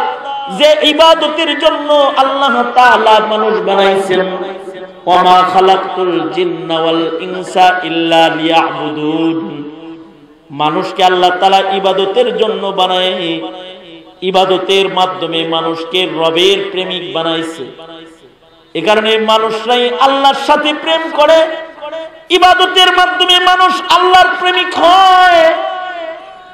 মানুষ তার রকমারি ইবাদতের মাধ্যমে তার স্রষ্টার প্রেম, তার রবের প্রেম, তার স্রষ্টার ভালোবাসা এটাকে প্রমাণ করতে থাকে, বিতরণ করতে থাকে। কখনো মসজিদে যায় প্রমাণ করে, কখনো ওয়াজে যায় প্রমাণ করে, কখনো শেষ রাত্রিতে যায় নামাজ বিছায়া সারা দুনিয়া ঘুমায়, আর সে আল্লাহর কদমে মাথা নোয়া আল্লাহকে ডাইকা ডাইকা আল্লাহর সাথে ভালোবাসা প্রকাশ করে। এই যে ইবাদতের বিশেষ গুণ, এই গুণের কারণে আল্লাহ তাআলা মানুষকে জান্নাত দান করবে। মনে রাখবেন, আকল সৌন্দর্য দিয়ে জান্নাত নয়, বাহ্যিক দৈহিক সৌন্দর্য দিয়ে জান্নাত নয়, তবে আত্মিক সৌন্দর্য এবং আমলের সৌন্দর্য দিয়ে মানুষ আল্লাহর কাছে পৌঁছে। ইন্নাল্লাহা লা ইয়ানজুরু ইলা সুওয়ারিকুম ওয়ালাকিন ইয়ানজুরু ইলা কুলুবিকুম ওয়া আ'মালিকুম। মানুষ কি ভালো সুন্দর পোশাক পরেছে এটা আল্লাহ দেখে না, কোন বাড়িতে ঘুমাইছে এটা আল্লাহ দেখে না, কার ব্যাংকে কত টাকা আছে এটা আল্লাহ দেখে না, আল্লাহ দেখে তার কলবটা কত সুন্দর, তার কলবের ভেতরে কতগুলো গুণ আছে এটা তাকায় আল্লাহ তাআলা দেখে। আল্লাহ তাআলা দেখে তার আমল কর্মগুলো কত সুন্দর, সুন্দর সুন্দর সুন্দর সুন্দর কর্মের মাধ্যমে মানুষের মূল্য আল্লাহর কাছে প্রতিষ্ঠিত হয়। যে মানুষগুলা সুন্দর আমল সুন্দর কর্ম সম্পাদনকারী হয় এই মানুষগুলা আল্লাহর কাছে দামি মানুষ হিসেবে বিবেচিত হয়। আল্লাহ তাআলা এমন মানুষদের জন্য ফেরদাউস জান্নাত সুন্দর করে সাজাইছেন, দামি জান্নাত বানাইছেন, দামি নহর দামি নিয়ামতের দ্বারা জান্নাতকে সৌন্দর্যমণ্ডিত করে রেখেছেন। এমন দামি জান্নাতের পুরস্কার মানুষ নামক সৃষ্টির জন্য আল্লাহ রেডি করে রেখেছেন, যে জান্নাতের এক বিঘত জায়গা সারা পৃথিবী বারবার বিক্রি করলেও কেনা সম্ভব নয়। অমন মহা সম্পদ মহা দৌলত চিরদিনের জন্য মালিকানা মানুষকেই আল্লাহ তাআলা দান করবেন। চেহারা সুন্দর দিয়া না, আকল সৌন্দর্য দিয়া না, ভাষার সৌন্দর্য দিয়া না, দিলের সৌন্দর্য আর আমলের সৌন্দর্যের বদলায় বান্দাকে আল্লাহ জান্নাত দিবেন। এই বনি আদম, তুমি যে তোমার আমল সুন্দর করবা, কি দিয়া করবা সুন্দর? আমল সুন্দর করতে ইলমের আশ্রয় গ্রহণ করতে হয়। কখনো ওয়াজ শুনে ইলম শিখতে হয়, কখনো তাবলীগে যায় ইলম শিখতে হয়, কখনো মাদ্রাসায় ভর্তি হয়ে ইলম শিখতে হয়। ইলমের দ্বারা আমলি জিন্দেগীর সৌন্দর্য বৃদ্ধি করতে হয়। যাদের ভিতরে এই সৌন্দর্য এসে যায় তারা সুন্দর মালিক, সুন্দর স্রষ্টার মেজবান হওয়ার, মেহমান হওয়ার যোগ্যতা অর্জন করে ফেলে। আল্লাহ তাআলা তাদেরকে জান্নাত দান করে। মানব জীবনের সবচেয়ে বড় সৌন্দর্য আমলি সৌন্দর্য।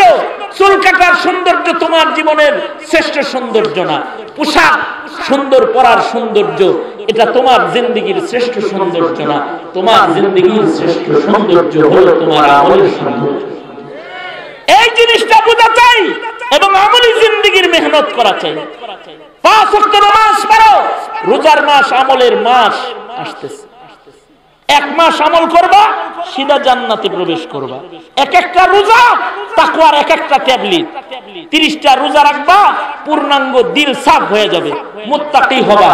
30টা রোজা রাখবা, মুত্তাকির খাতায় নাম নিবা। একটা লাইলাতুল কদর ভোগ করবা। 1000 মাসের চাইতে শ্রেষ্ঠ অর্জন এক রাত্রিতে মানুষ করবে। এমন মৌসুম ইবাদতের একটু নিকটে। শাবান মাস চলছে, এরপরের মাসের নামই রমজান।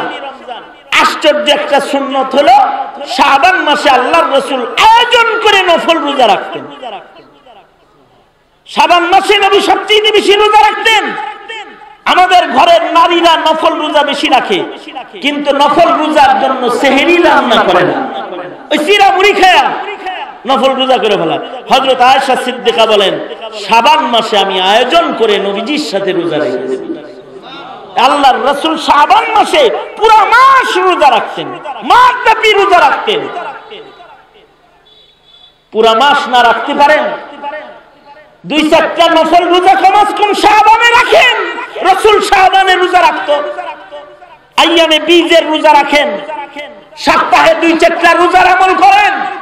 এগুলো মানব জীবনের সৌন্দর্য, যার দ্বারা রবের নৈকট্য অর্জন করা যায়। সামনে রমজান মাস আসতেছে, রমজান মাসের জন্য নিজের কাজকে কমায় দেন।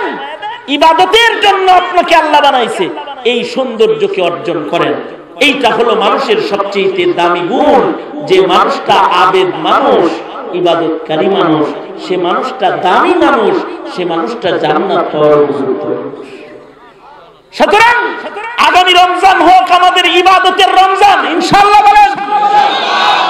যুব সমাজ তোমরা যারা আছো, ইবাদত শিখার জন্য তাবলীগে সময় লাগাও, একটা চিল্লা লাগাও, আলেমদের সাথে লাগাও, ফেসবুক লাগাও না। আবার অনেক কিছু শিখলা, ইবাদত শিখবা না, 2 রাকাত নামাজ পড়া শিখবা না, তাবলীগে সময় লাগাইবা। কারা কারা যুবকরা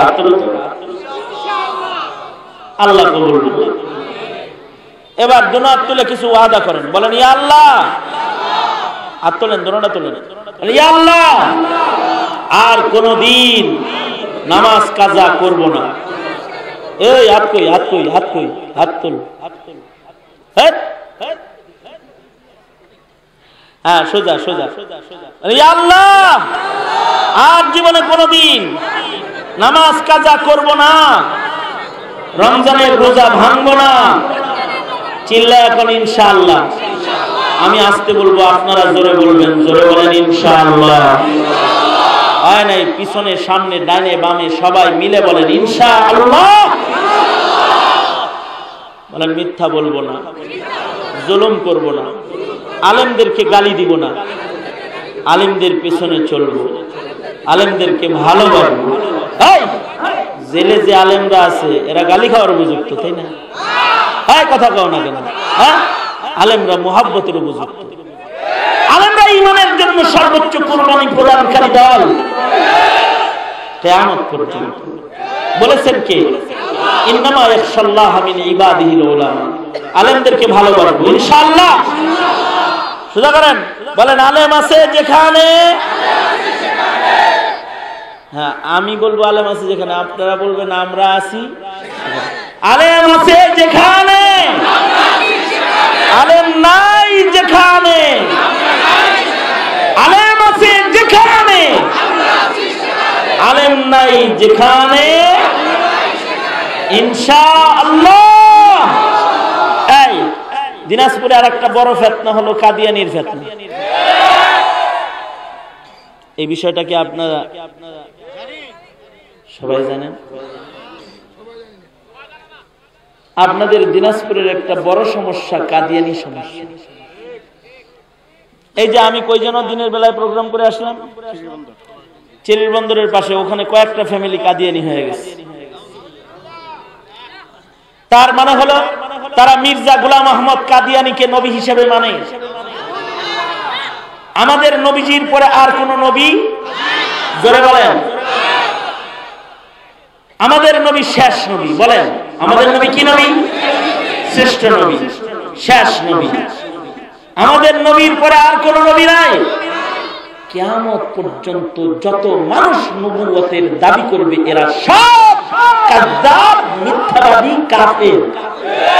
তারা কি? জোরে আওয়াজ করে বলেন, আরো জোরে আওয়াজ করে বলেন। সুতরাং কাদিয়ানীরা কি? যারা কাদিয়ানির সমর্থক তারা কি? কাদিয়ানিকে যারা সাহায্য করবে তারা কি? কাদিয়ানিকে যারা কাফের না বলবে তারা কি?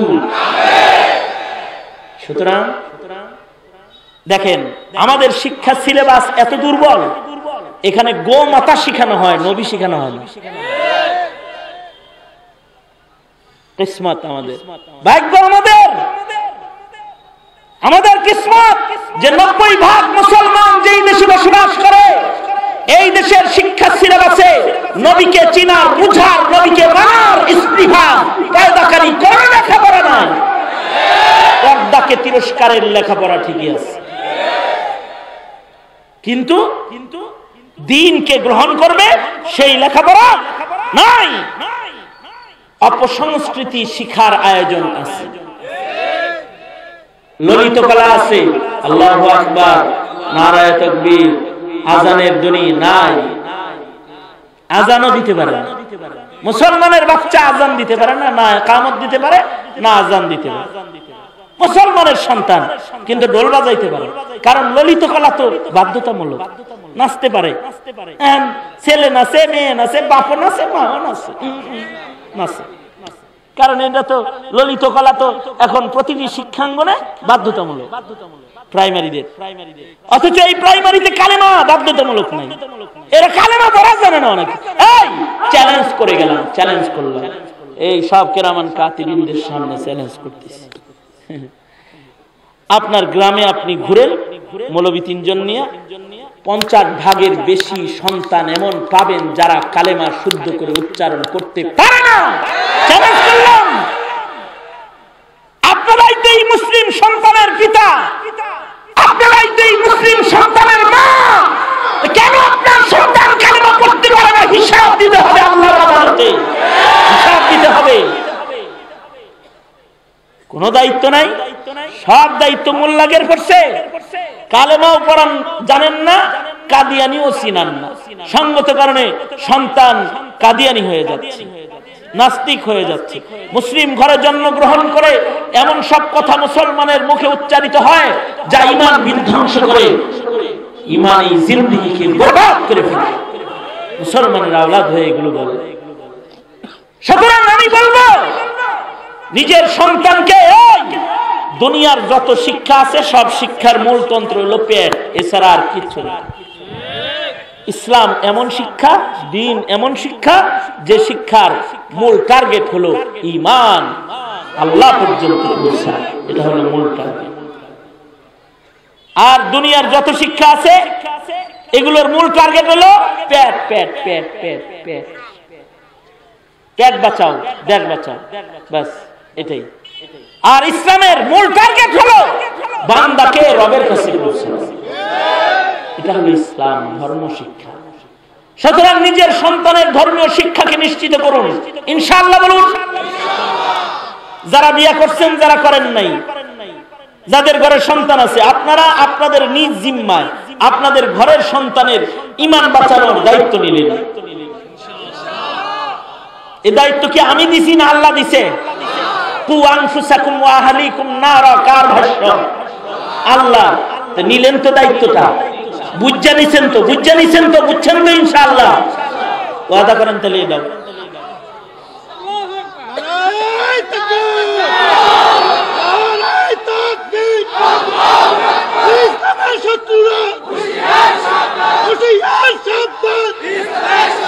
সোজা করেন, বলেন ইয়া আল্লাহ, আমরা এই মর্মে ওয়াদা করিতেছি আমাদের প্রজন্মের ঈমান রক্ষা শিক্ষা নিশ্চিত করব ইনশাআল্লাহ। চিল্লায় এখন ইনশাআল্লাহ।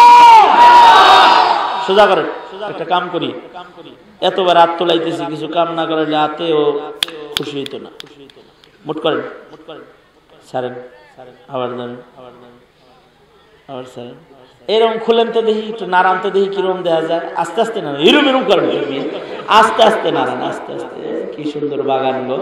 মুট করেন, জোরে চিল্লা এখন বিসমিল্লাহ। আরে আরে আরে, আরো জোরে আওয়াজ করে বলেন বিসমিল্লাহ। এই হাজার হাজার মানুষ যদি 2 টাকা করে দেন, তাও এই মাদ্রাসা অনেক উন্নত হবে। পকেটে হাত দেন, যার পকেটে যে বড় নোটটা আছে বের করে আলাদা। এই রুমাল চালাইতেছি, এই ছেলেরা রুমাল নিয়ে চক্কর লাগা, ভেতরে ভেতরে চক্কর দাও। ছাত্ররা রুমাল নিয়ে ভেতরে ঢুকো, চক্কর দাও। অফাত আলী সালাম, তাবারাকতা রব্বানা ওয়া তাআলাতা ইয়া জাল জালালি ওয়াল ইকরাম। রব্বুল আলামিন মাদ্রাসার বার্ষিক মাহফিল হাফেজ ছেলেদের পাগড়ি দেওয়া হয়েছে। তোমার বান্দারা নিজের প্রজন্মের ভবিষ্যৎ সুন্দর বানাবে, দিনদার বানাবে বলে ওয়াদা করেছে। 5 ওয়াক্ত নামাজ পড়বে বলে ওয়াদা করেছে। রমজানের গোলামি করবে ওয়াদা করেছে। আল্লাহ সকলে মিলে ভিক্ষুকের মতো 2টা হাত কাঙ্গালের মতো বাড়ায় ধরেছে। জিন্দেগীর সব গুনার জন্য অনুতপ্ত লজ্জিত হয়ে মাপ চাই ওরে মালিক। মেহেরবানি করে আমাদের জিন্দেগি যত গুনাহ আমরা করেছি সব গুনাহ তুমি মাফ করে দাও আল্লাহ। জেনে না জেনে অন্ধকারে আলোয় গোপনে প্রকাশ্যে যত পাপাচার করেছি ক্ষমা করে দাও। বেপানাহকে পানাহ দাও, বেরোজিকে রুজি দান করো, অশান্তি দূর করে শান্তির ফয়সালা করো আল্লাহ। এই মাদ্রাসা দিন দিন তারাক্কি আর উন্নতি নসিব করো ইয়া আল্লাহ। হাফিজ কোরআন ছেলে যাদের মাথায় পাগড়ি দেওয়া হয়েছে আল্লাহ, ওদেরকে আলেমে রব্বানি হাক্কানি করে কবুল মঞ্জুর করো। দূর দারাজ থেকে হাজার হাজার মুমিন মুসলমান নরনারী একত্রিত হয়েছে, সকলকে উত্তম জাযা উত্তম বদলা তুমি নসিব করো আল্লাহ। বুড়াদের হযরত আবু বকর বানাও, যুবকদেরকে খালিদ বিন ওয়ালিদ বানাও, পর্দার আড়ালের মা বোনদের হযরত ফাতিমা হযরত খাদিজাতুল কুবরা বানায় দাও আল্লাহ। বাচ্চাদেরকে মুআযম মুআওয়িজ বানায় দাও। সারা দুনিয়ার মুসলমানদের নাজাত আর শান্তি দান করো আল্লাহ। ইয়া আল্লাহ, মুরদেগান যারা কবরে আছে তাদের কবরগুলো জান্নাতের বাগান বানায় দাও। অসুস্থ রোগী যারা তাদের শিফা দাও, দিন বুঝার তৌফিক দাও, দিন মানার তৌফিক দাও। সুবহান রাব্বিকা রাব্বিল ইজ্জাতি আম্মা ইয়াসিফুন ওয়া সালামুন আলাল মুরসালিন ওয়ালহামদুলিল্লাহি রাব্বিল আলামিন আমিন আমিন আমিন।